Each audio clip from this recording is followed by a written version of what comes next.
Hey guys, how are you? I'm gonna teach you how to do the Grubbs test. If you are like having a big data table, you know the Grubbs test is doing to identify outliers in your data set.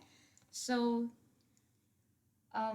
here I have given you the equation and the G means the Grubbs value, and this X cube is the signal, and this X I used for mean, so that means the average, and ST is for standard deviation. So you're gonna use this simple equation to do the Grubbs test. So here, as you see in this corner, I have a data table with 5 repetitives for each concentrations. Actually this data table is for like to do the standard addition method, but today I'm only going to teach how to do Grubbs test. So from my next videos you will see how to do the standard addition method and how to calculate the unknown concentrations. Before start, I want to tell you guys, subscribe my channel and give some comments for me, and then I can improve and give most important things like this to you. My channel is you can. Okay, so you have the data set here. Then you need to get actual signal. What I meant by actual signal is, here you can see there's a blank, right? So you have to subtract this blank from this actual, I mean the signal. So then you will get the actual signal without the blank.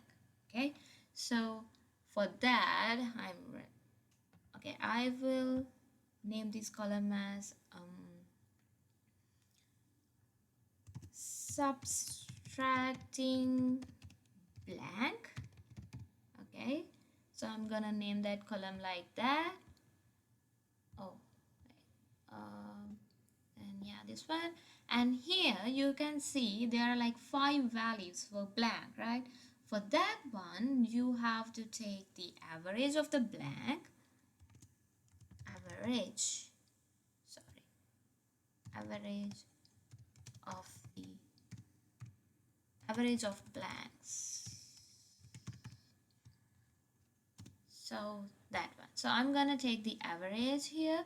How you gonna take the average of these blanks? So for that you have to type equal mark, then you have to type average, average. See, they are giving you the suggestion, so you can click that, double click there, and they are saying to give the numbers that you're gonna like average. So you can select like this one, say, and press enter. See, now you have the average of this data set. Okay, so it's actually not data, yeah, actually data set, but it's in blank. So then you are not going to average these first, because we're gonna find out what are the outliers in my data set, so on. So now you have the average of the blanks. Now you can subtract this data from that blank. So how to do it? So you have to type equal mark, and then you can select the value and minus, I mean subtraction, from this, okay, this one. So now I'm gonna subtract this value from this, this value from this. Now you can press enter. So now you have the corrected signal, I mean the actual signal.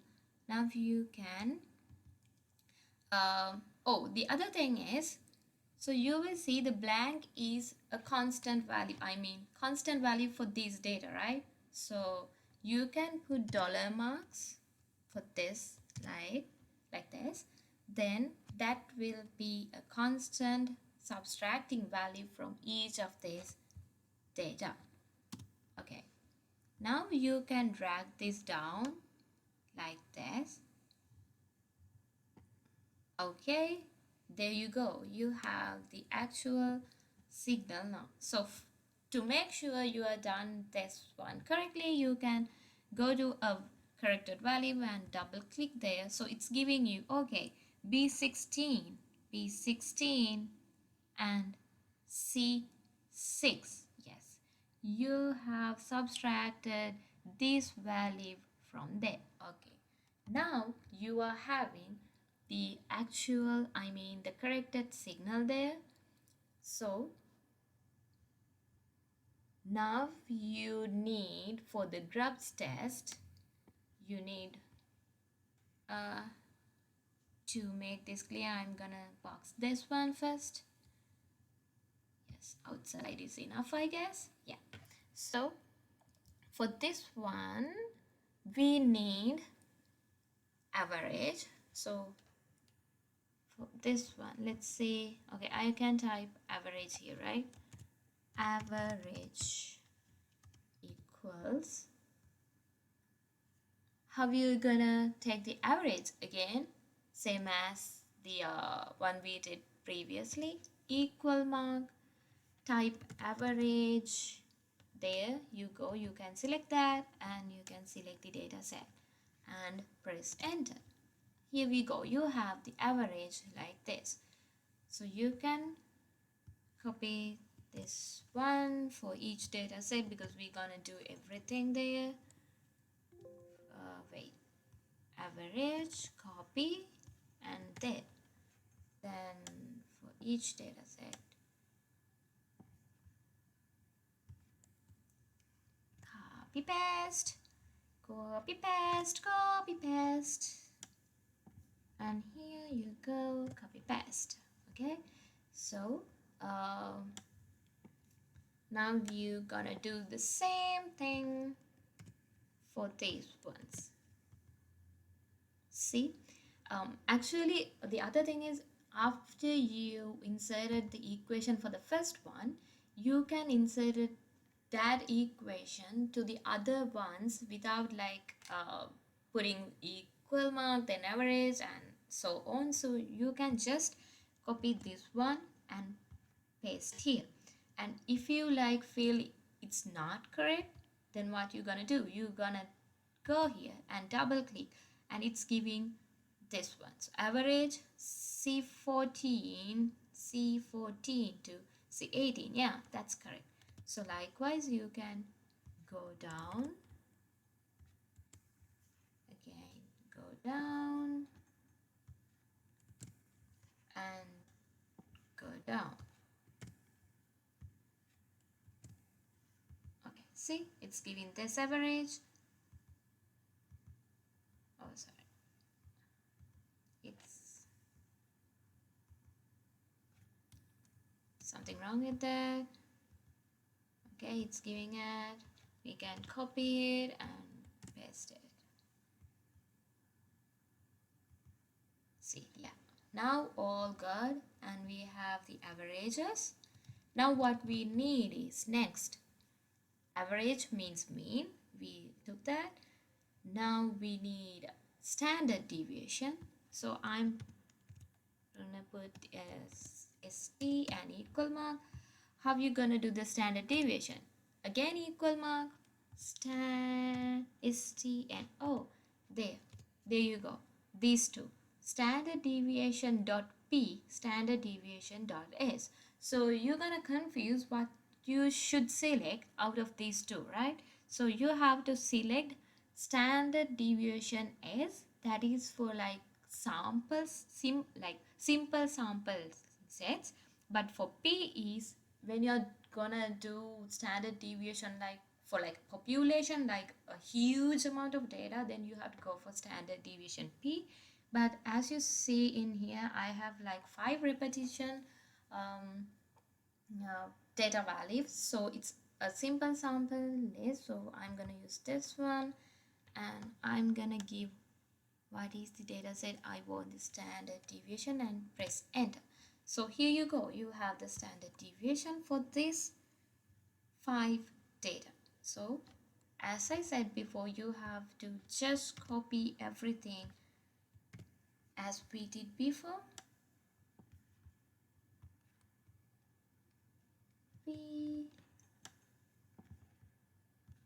V.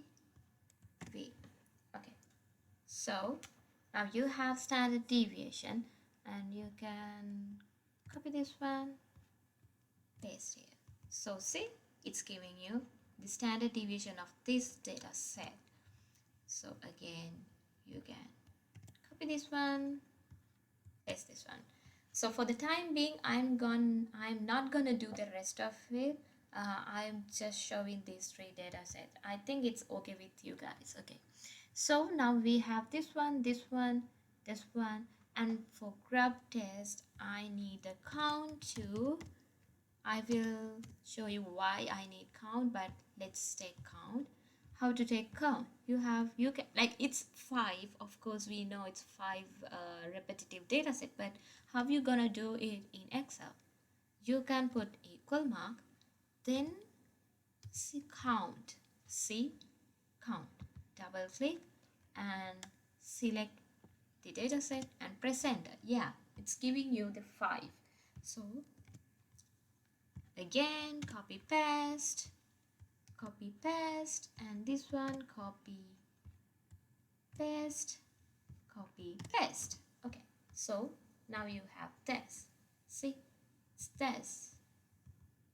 Okay, so now you have the everything you need, and now you need to do the Grubbs test. For the clearness, I will box these values too. Okay, then you're gonna do the Grubbs test. So that means you're gonna apply that one into this equation. Grubbs test. Okay.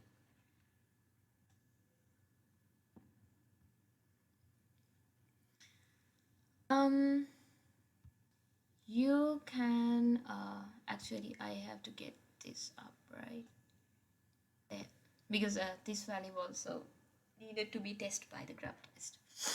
Then you can insert values for this equation like equal. So you have xq, that means this value, the data you're gonna like do the Grubbs test for it. Then that means open parentheses, then select this one, subtract this value, that means the average, you're gonna select that one too, close the parentheses and then divide it by this value. Okay, then press enter.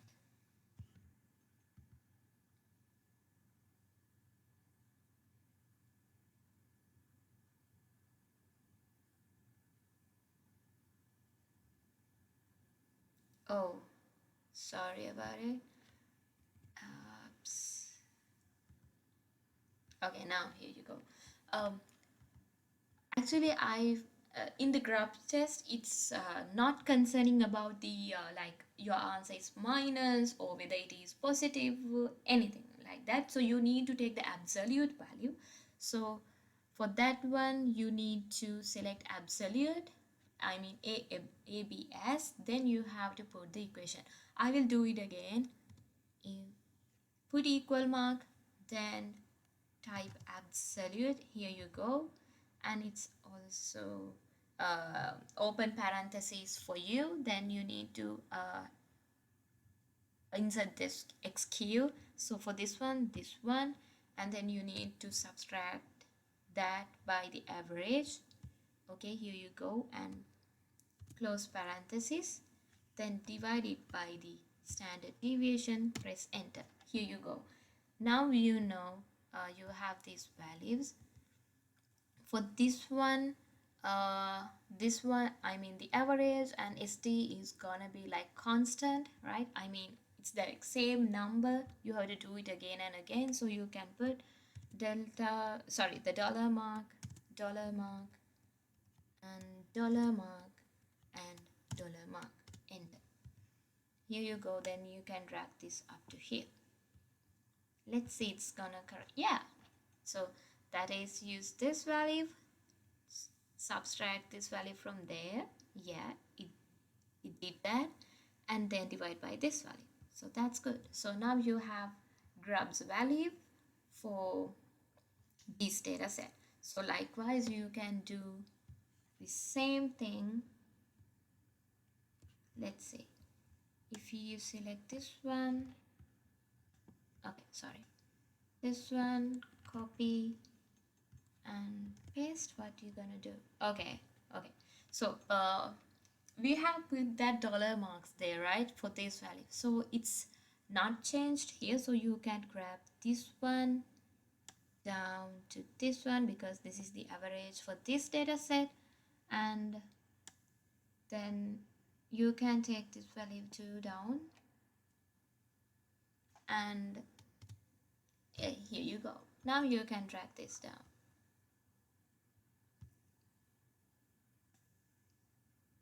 Yes, it's giving you, yeah, now it's all good.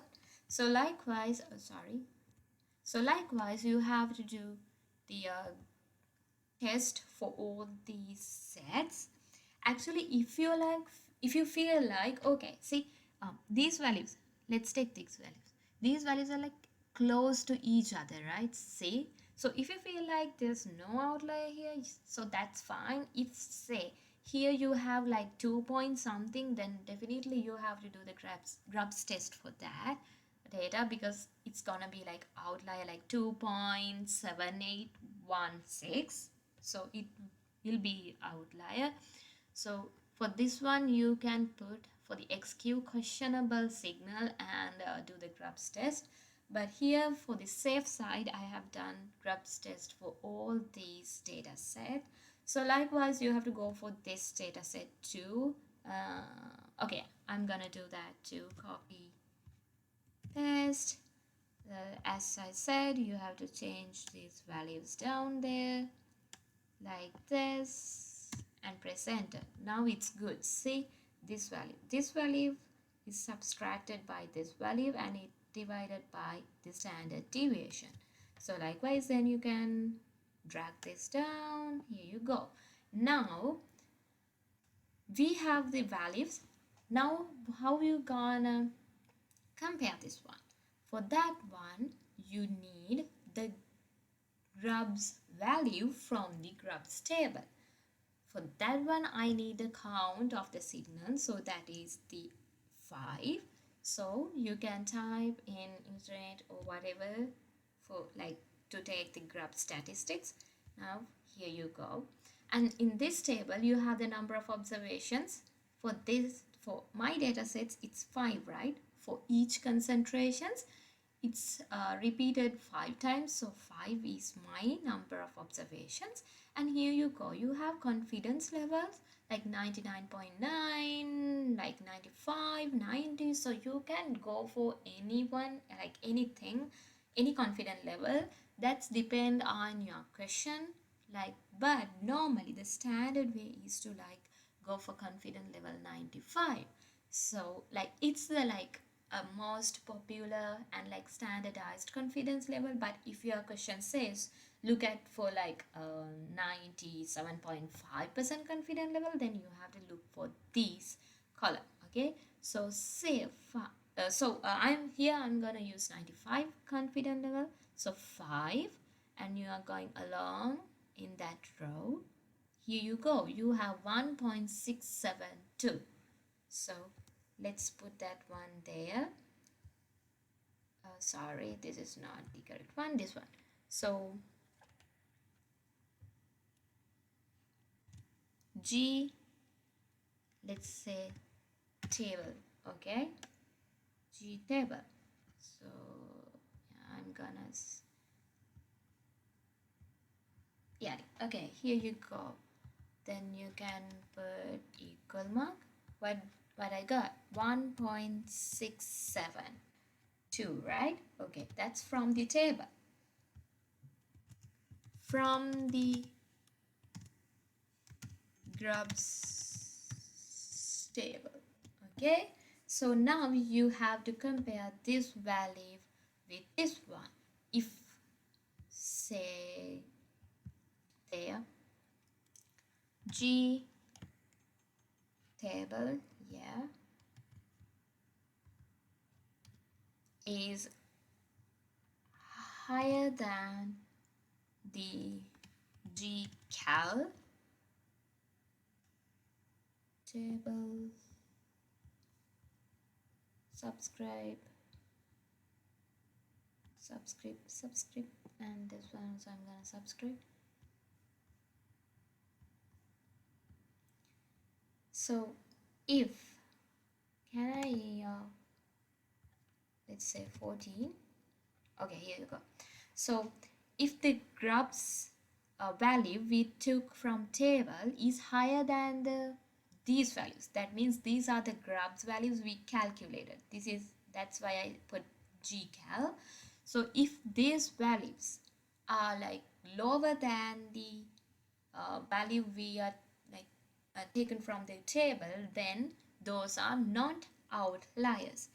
So you have to fulfill this component here.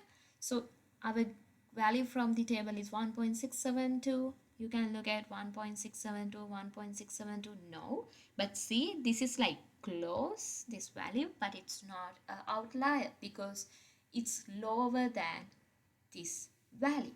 So you have to do this one for the rest of the data too, and you can look at it for you can calculate the G cal, then go for the table, and you can this one. So according to this, I mean no outliers.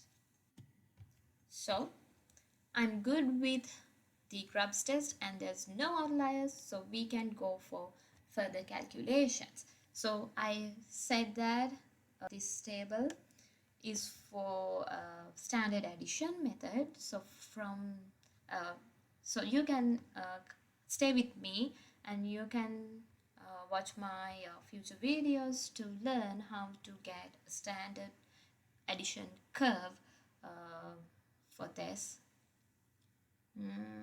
data set. So have a great day and be careful and be safe with this corona situation.